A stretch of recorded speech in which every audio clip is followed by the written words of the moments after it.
இப்போ நிறைய பேர் கால் நரம்பு சுருண்டுக்கு ரொம்ப கஷ்டப்படுவாங்க. மெடிக்கல் டைம்ல அது வேரிகோஸ் வெயின் அப்படின்னு சொல்லுவாங்க.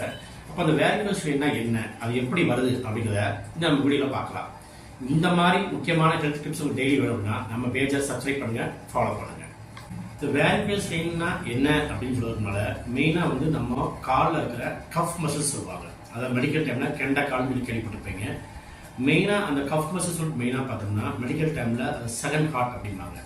ஏன்னா ஒரு மனுஷன் ரொம்ப நேரம் நிற்கிறது நடக்கிறது மெயினாக பார்த்தோம்னா அந்த கஃப் மசில்ஸோட மெயின் பங்கு அப்படின்னா நம்ம ரத்த ஓட்டத்தை சீராக்கி அந்த ரத்த ஓட்ட கீழே தங்காமல் காலில் தங்காமல் பம்ப் பண்ணி நம்ம ஹார்ட் அனுப்புறது தான் அவரோட மெயின் வேலை. அதனால தான் மெடிக்கல் டைமில் இந்த செகண்ட் ஹார்ட் அப்படின்னு சொல்லுவாங்க.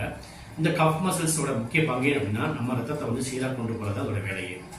இப்போ இந்த வேரிகோஸ் வெயின் மோஸ்ட்டாக யாராருக்கு வரும்னு பார்த்தோம்னா அதிகமாக லாங் ஸ்டாண்டிங் நிற்கிறவங்க. அதை முக்கியமாக பார்த்தோம்னா ஃபர்ஸ்ட்ல நம்ம ஹவுஸ் ஒய்ஃப்ஸ் நிறைய பேர் அதிகமாக லாங் ஸ்டாண்டிங் ஒர்க் பண்ணுவாங்க. அதை மோர் தென் 8 hours ஒர்க் பண்ண 10 hours ஒர்க் பண்ண வீட்டில் அவ்வளோ வேலை செய்யுது அப்படிம்பாங்க.